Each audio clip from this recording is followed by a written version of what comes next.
Matt Karasek here with a tutorial on Flipgrid. If you're like me, I use a lot of technology, but for some reason, a few years ago, Flipgrid intimidated me because I didn't understand the verbiage of what the different terms that they were using, like what's a grid, all that. So I actually steered clear from it for a little bit, but I found that I love it. They keep adding new features to it. And as an EL teacher, it is fantastic because it includes closed captioning for the videos, and it also includes something called Immersive Reader, which is by Microsoft, and it allows students to have directions and closed captioning read to them in English at different speeds, but it also can be translated into different languages, which is fantastic. So I'll show you how to do that. But the first thing you do, you need to get an account, right? So you as an educator, if you have not used Flipgrid before, you would click Educator Sign Up. And you would just click the sign up with Google and use your @apps account. So your username at apps.district833.org. But because I already have one, I'm going to go back. And then from here on out, you would click Educator Login. Usually you're already logged in. Once you do it once, if you're on your personal Mac or Chromebook or whatever, you don't have to log in again. But I'm just going to click that and click Karasek at Apps.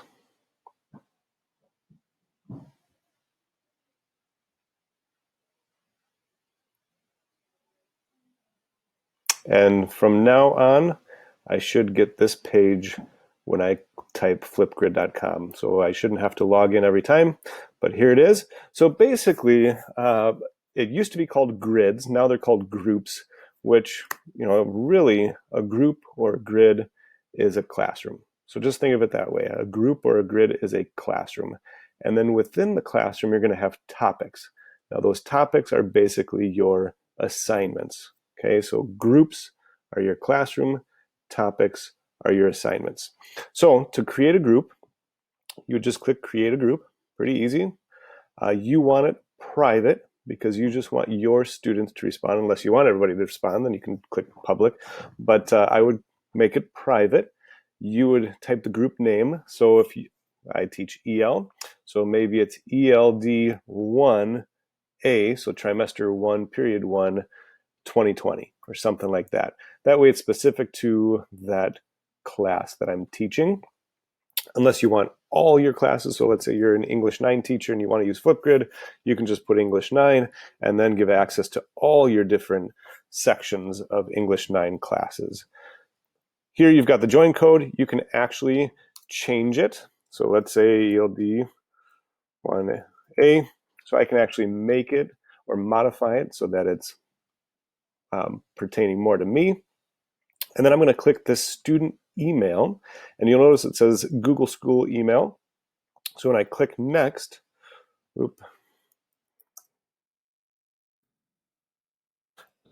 and so I remember to delete that, it's not an actual class. So then you'll see that you have the moniker at apps.district833.org. You can also add Sawashko if you wanted to. That way, anybody who logs in with their sawashko.org account would be able to access your Flipgrid or your course group. Okay, so click next. And you can choose a topic that you've used in the past, but I'm going to skip it for now. And so now this is what you can share with students. Now, when a student goes to this flipgrid.com URL, they would automatically be asked to join your course. And again, they have an @apps account as well, so they would just click the sign in or sign up with Google and then typing in their @apps account. So pretty easy. You can put this in either a page or an assignment or whatever within Schoology. That way they have that. I'm going to go to the group or the class. So now I have this class. I can actually click this edit group. And now I've got a couple more features that I didn't have initially. I don't know why they don't have this.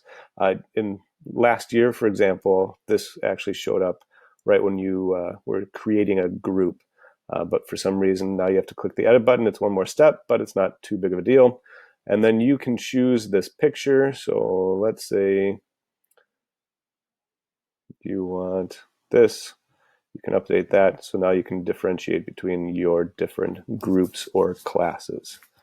Okay. And again, if you ever needed to, you can always click that share button, and then you can share this group. There is an embed code, so you could embed it into a page. I've tried it. It works okay. My students had some issues with it, so it might not be the best yet, although maybe they've made some fixes. I got an email the other day with a whole bunch of new updates to Flipgrid, which some of them I will show you today. All right. So now that you've got your group or your class, now you want to start adding topics or your assignments. So I'm going to click Add Topic, and I'm just going to title it title. Then you do have to put in directions. Actually, maybe I should put in something real. This is where you put your directions. Students will be able to have Immersive Reader read the directions out loud, and they can also translate to his or her native language. All right. Normally I have recording at 10 minutes. By default, it's a minute and a half. I use it for students to screen record themselves reading different texts. That way they have enough time. Again, I'm an EL teacher and I have a lot of lower proficient English students. And so I want to make sure that they might take 10 minutes to read a, 5-sentence paragraph. So I want to give them plenty of time to be able to read that. Just so you know, you don't have to listen to that whole 10 minutes. You, as the viewer of the video, can actually adjust the speed. So you can double time it. So instead of 10 minutes, it'll be 5 minutes of reading. So that's kind of a feature that I'll show you in a little bit. Video moderation. New videos will be hidden from students until you activate them. Previously submitted videos will remain active. So you can click that. I don't. I want them to be able to see the video, and I will individually hide or freeze different videos. I'm going to skip this for a second, but as you can see, you can add different media. I'll come back to this record a video button in a second. More options. You can actually link different items. So you can link, YouTube videos or whatever to that. Although again, you should be able to do that up here as well. What I do is I link my reading material to this. So that way students, if they're not in Schoology, if they go straight to flipgrid.com, they find this topic or assignment, and then they can click on the link and it opens up the reading for the day. So I do add that on occasion, and I use Cami usually because I have them read the paragraph and I also have them mark up the essay or the paragraph and also answer some questions right within the Cami app. You can create active, frozen, hidden. Frozen means they can see it, but they can't upload a video to it. Hidden means they don't see it. Kind of like unpublish in Schoology. Notifications, I keep it as daily. You can do it however you want. Basically what that means is, let's say you've got 30 students in your class. If you want to get a notification in your email, you can do it for every student, but that means 30 different emails regarding every student that submitted a video. You can do it weekly, so you'll get one email a week with the whole list of all the videos that were submitted. Personally, I do daily. I keep it that way.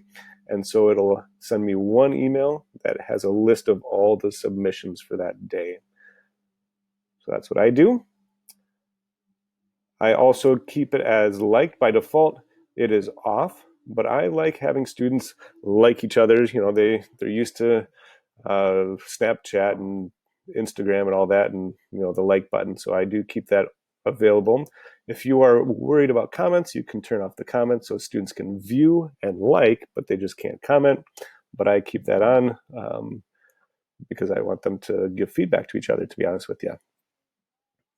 And then down here, you've got feedback. Speaking of feedback, you can create different rubrics. So by default, it has this rubric. You can create a custom rubric. So again, based on what you're asking them to do, you can give them different feedback based on a rubric. I'll be honest, I do not for Flipgrid. I use it for Schoology, for essays and whatnot. But for Flipgrid, I have not used the rubrics much, just because I record videos, feedback videos for those students. So when a student submits a video, I record myself giving them verbal and written feedback. I feel like that's, for my students, it's a little bit more, it's better for them than just the rubric. I think they would just forget about the rubric or look at it and say, oh, I got a 2 out of 3, and just move on, versus if they hear me give them the feedback, I think it's a little bit more personalized for them. But that's just me. So then you can, again, by default, this like button is turned off, and some of these other buttons might be turned on, and you might turn them off.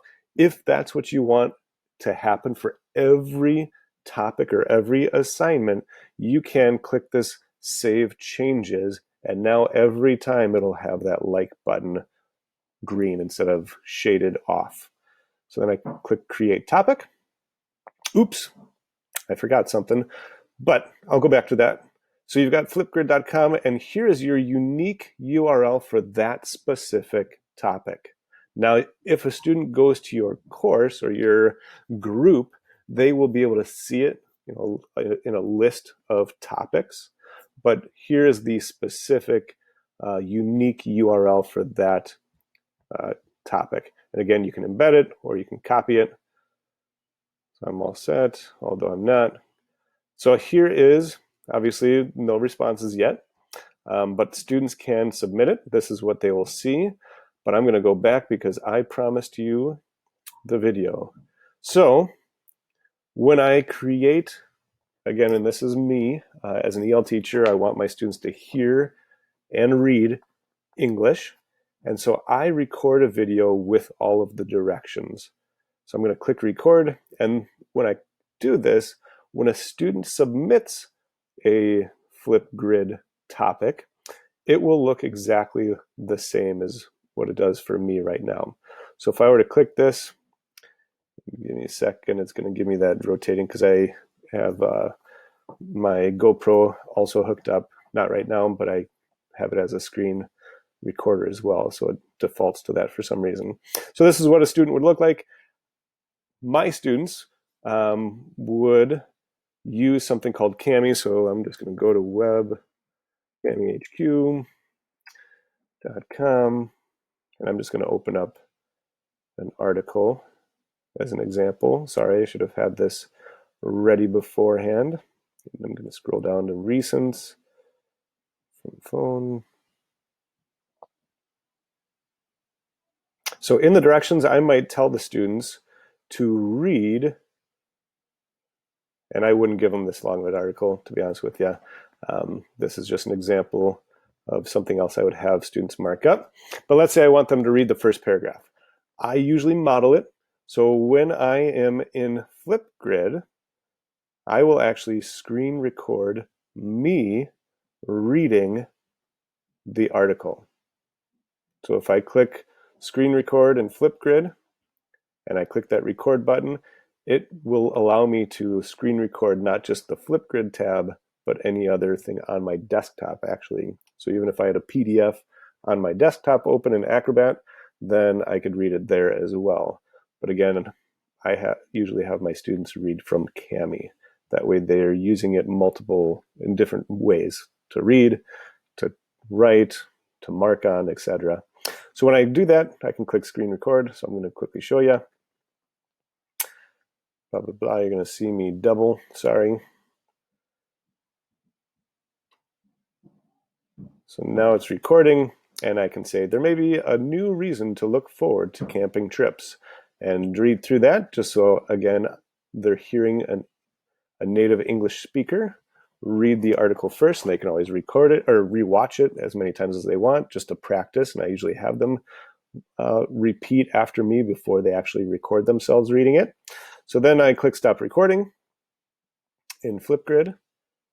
It gives me a preview, but I'm going to skip that. And then you can take a selfie. And basically the other fun thing, and my students have fun with it, and I do too.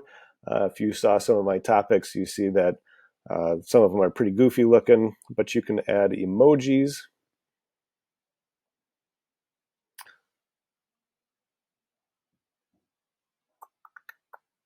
Sorry, it's a little slow just because I'm recording and recording.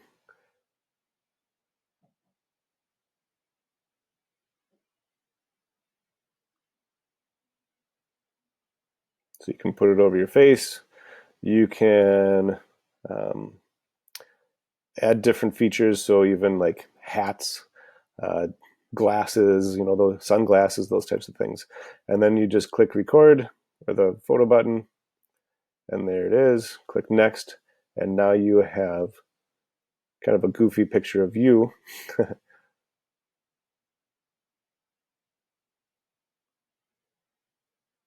And that's what they'll see.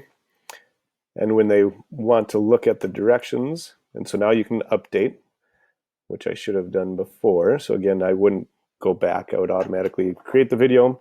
And now students can watch the video, and I would normally read the directions. And then again, for my lower level students, my lower level proficiency students, I would read the part of the article for them. That way they hear it. But the best part, and here is what makes Flipgrid stand out. I don't know if it'll work yet. No, it takes about 2 to 5 minutes, but you'll see, just like YouTube, you'll see a closed captioning button here so they can see it and read it in English. But the best part is that eventually, again, it takes a little time to render, but eventually it'll also have a blue immersive button within the video. Now, what is Immersive Reader? Immersive Reader, it also is in every directions. So if you create a topic, students can click this blue Immersive Reader button, and it shows the directions. And again, if you were looking at my video, after it renders, it'll have the closed captioning, but students would also be able to get a transcript of what I said. Now, why is that important? As an EL teacher of lower proficient English students, students could, A, work on learning grammar, parts of speech. They can click this grammar button. They can break up the syllables, so they can see that directions is 3 syllables long. They can click on the parts of speech, and they can even show the labels. So now, if I'm not sure what this word is, well, at least now I know it's a verb. I can click on it. I can hear it. But the best part is that if they click this reading preferences, they can go down to their native language, his or her native language. I have several Chinese students in my class. So I, as a student from China, could click, if it's Word, I can double click it. Come on, there we go. And it shows it in Chinese. I can hear it in Chinese. I can see some pictures. But let's say I really didn't understand Mr. Karasek's directions. So I'm going to turn it into the whole document into Chinese. Now, if they click this play button, they can hear my directions in Chinese. That is the same for video. So if they click on my video, again, after it renders, it'll have closed captioning, but they can also go to the Immersive Reader button and listen to my video in their native language, which is pretty fantastic. And again, I don't think it works for other language. I think it's only English that it works for, the parts of speech. Yeah. Okay. So then, even for me, if a student spoke in Chinese, I would be able to translate it into English and click on this as well. So that it goes both ways, which is fantastic. So let's see if the video is, nope, doesn't look like it's done yet. But yeah, so under playback speed, you would see the Immersive Reader button.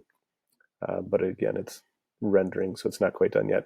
So that is Flipgrid in a nutshell. For topics, so groups, remember, it's a classroom. Topics, it's just your assignments. Once students submit, you can watch their videos. You can speed up the videos. And actually, maybe what I'll do is I will go to one of my old classes.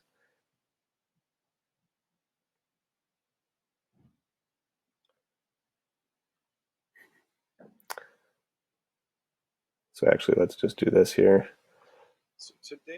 So you'll see closed captioning. If I click the cog, you'll see Immersive Reader. So whatever I said, students would be able to translate into his or her own native language. Here you can click on it. It uploads the video, and it looks exactly the same here, with the exception of, actually, I'll just go to it, with the exception of the fact that you can add feedback to it. Although this looks a little bit different now. It used to be a little pop-up window with a box. Now they must have changed it. But you can speed up the student's video. You can do Immersive Reader. So again, let's say they read it in Spanish. I can actually have it translated into English. For feedback, you can give them verbal feedback. So here I am giving them verbal feedback, and then I can also give them comments.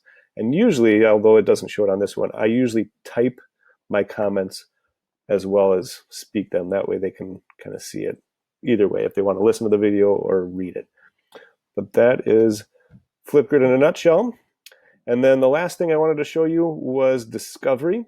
So you can actually look up different topics or assignments. I have not found great success with this.